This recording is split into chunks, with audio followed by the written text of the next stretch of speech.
Reading our production information today from the Free Encyclopedia concerning The Face of Evil.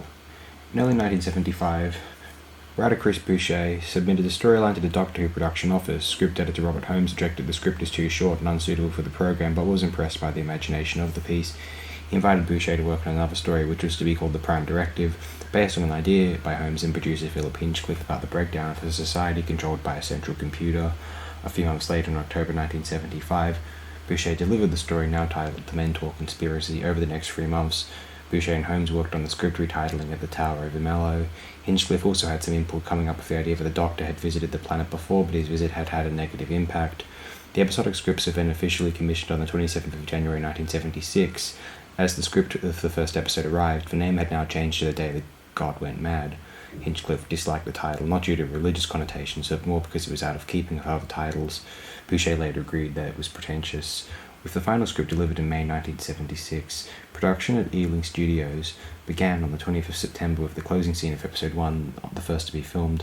This included a model shot of a mountainside which had the Doctor's face carved into it in the style of Mount Rushmore, an idea from Hinchcliffe. The Ealing filming involved scenes set in the alien jungle, which was originally to be recorded in a real forest, but after the success of the previous season's Planet of Evil, it was decided to create a jungle in the film studios. Another filmed sequence for episode 1 included a scene where the Doctor threatens one of the tribesmen with a knife.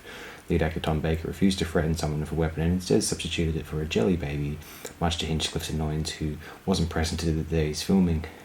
Episode 1 also introduced the character of Leela, who wasn't intended to be a new companion, but a one-off character with whom the Doctor would interact.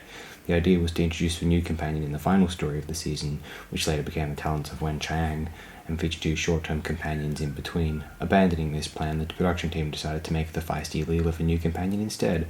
First director Pennant Roberts set about auditioning 26 actresses for the role before finally settling on Louise Jameson. Jameson was surprised at the level of attention she received from the press and the subsequent male interest due to her wearing a skimpy leather costume, designed by John Bloomfield in the series. The red contact lenses she wore to turn her blue eyes brown caused her great discomfort, and she was unable to wear them for long periods.